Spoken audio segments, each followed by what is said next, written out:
Here I'm tilling the garden. If you've watched our earlier videos, you know I'm not a fan of tilling and prefer to use a no-till method when I'm doing my gardening. But in this case, I'm using a tiller to find any rocks, stumps, or roots that are just under the surface that you can't see with the eye.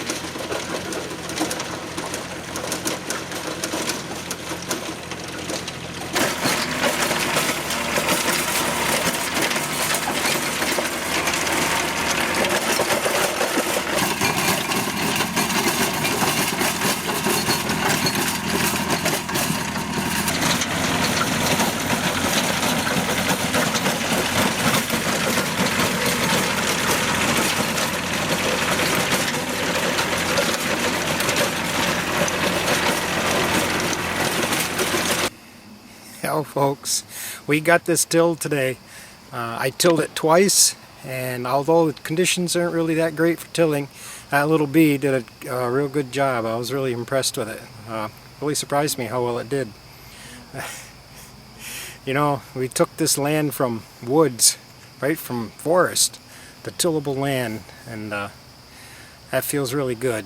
That's a major feeling of accomplishment, and I feel like today was a major step on the homestead. We now have tillable land, can grow our own food here now. That's a big step.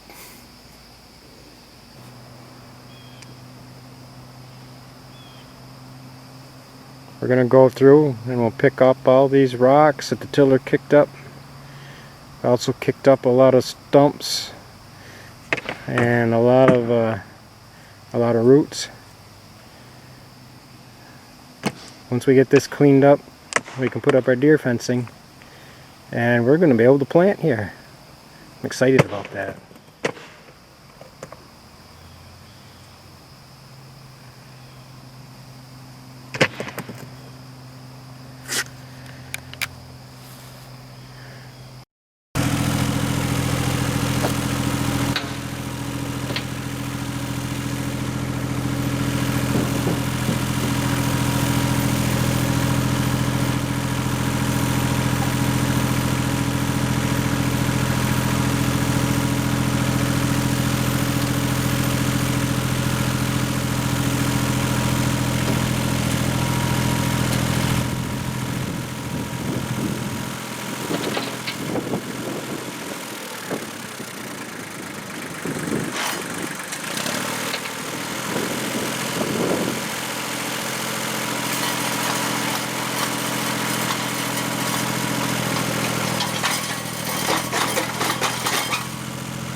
that was certainly quicker than the backhoe.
No shortage of rocks here, that's for sure.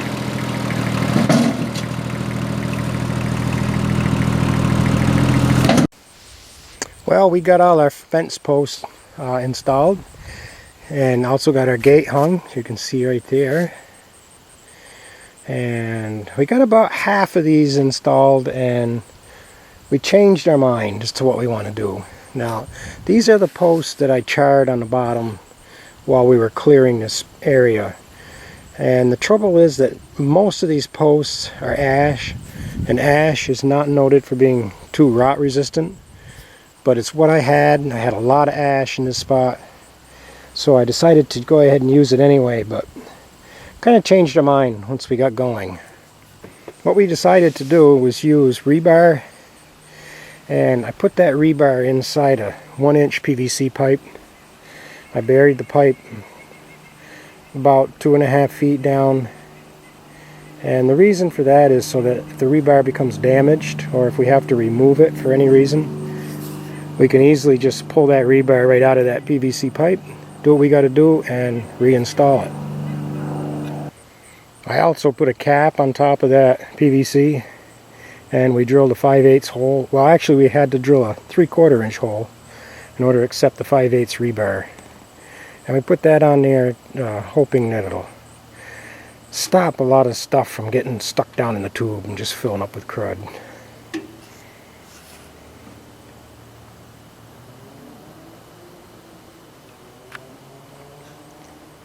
So today we're going to continue raking this out. You can see Liz did a lot of raking here yesterday.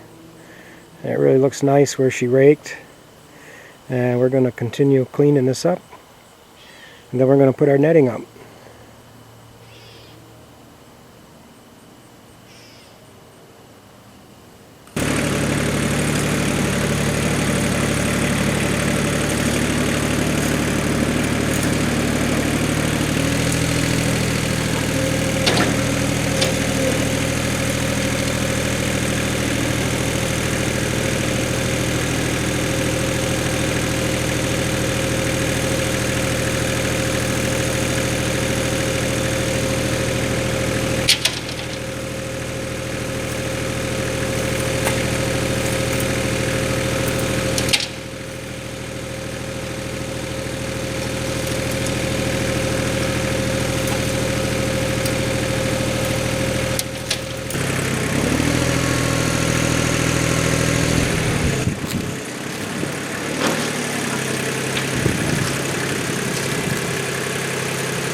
How much seed did you get? 50 pounds. was a lot cheaper to just buy 50 pounds than smaller amounts. I bet.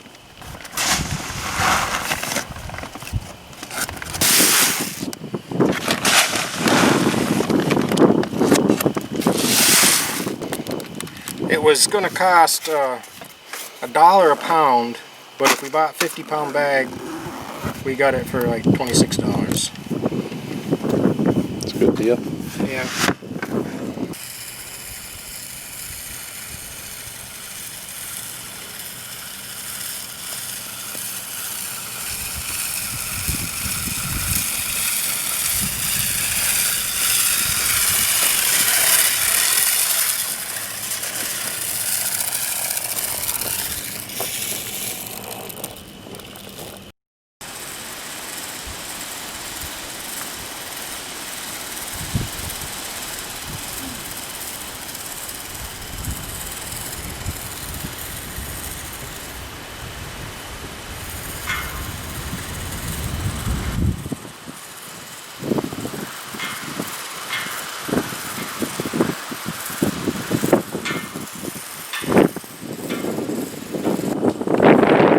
I hear the wind whipping through this fence. That whistles.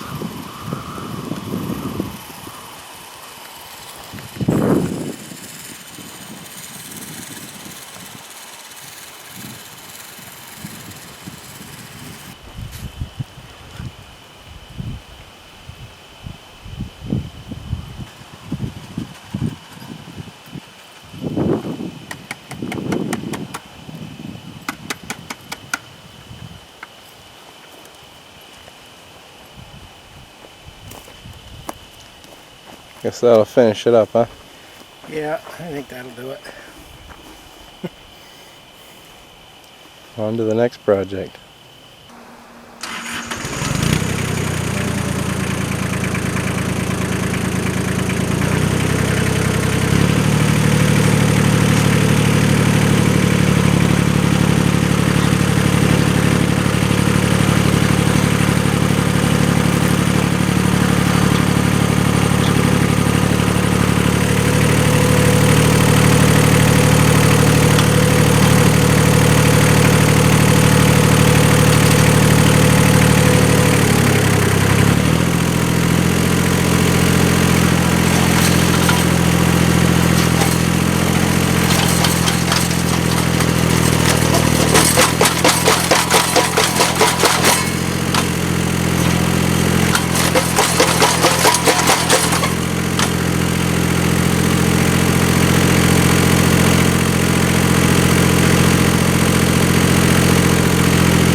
Well folks, today we got 4 apple trees in, 4 different varieties of apple.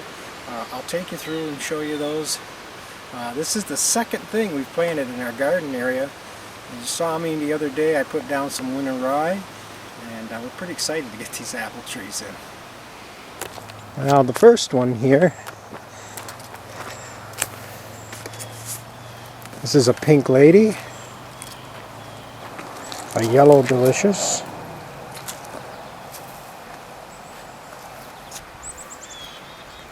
and moving on up,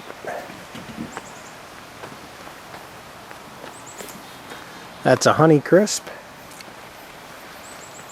Those are the good ones. Nick's favorites. Everybody. And the final tree here is a Fuji. Now we mulch these pretty good. I watered them before we put the newspaper down. I put 5 layers of newspaper, and then I put the straw on here.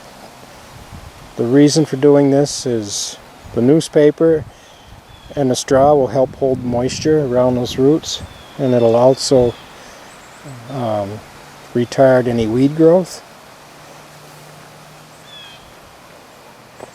And this soil is surprisingly compacted already, and if I can keep it moist, it'll also help to keep that soil softer and help those roots spread on those trees a little bit easier.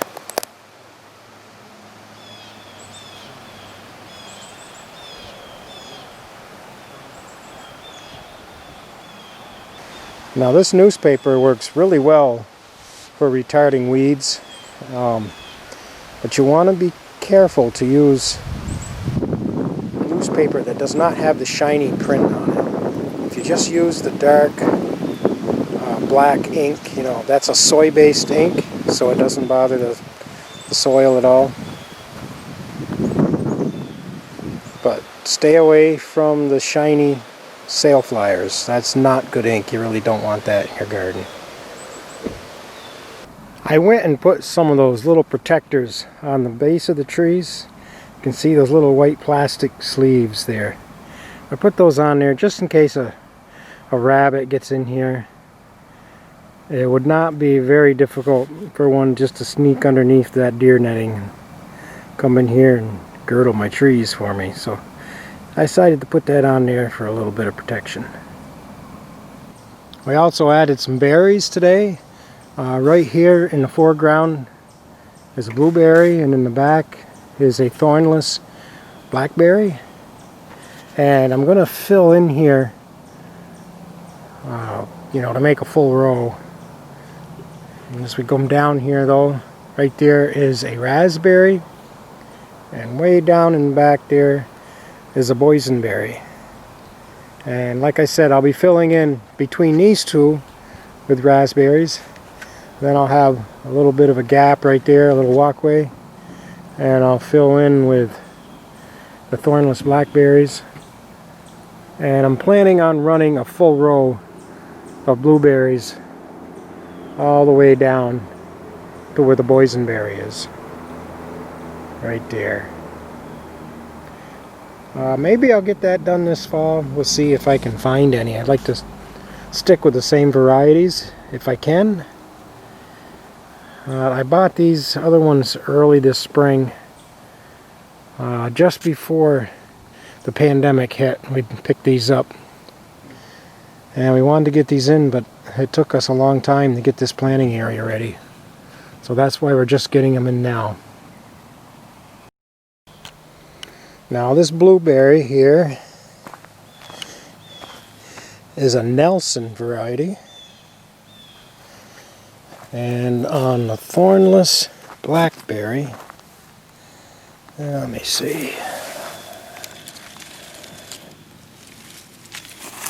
Yes, there it is.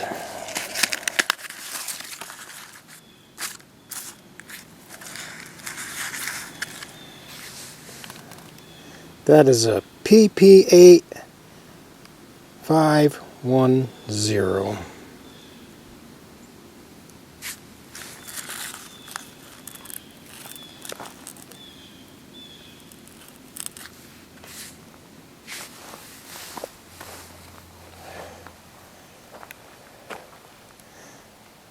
And we got the raspberry down here.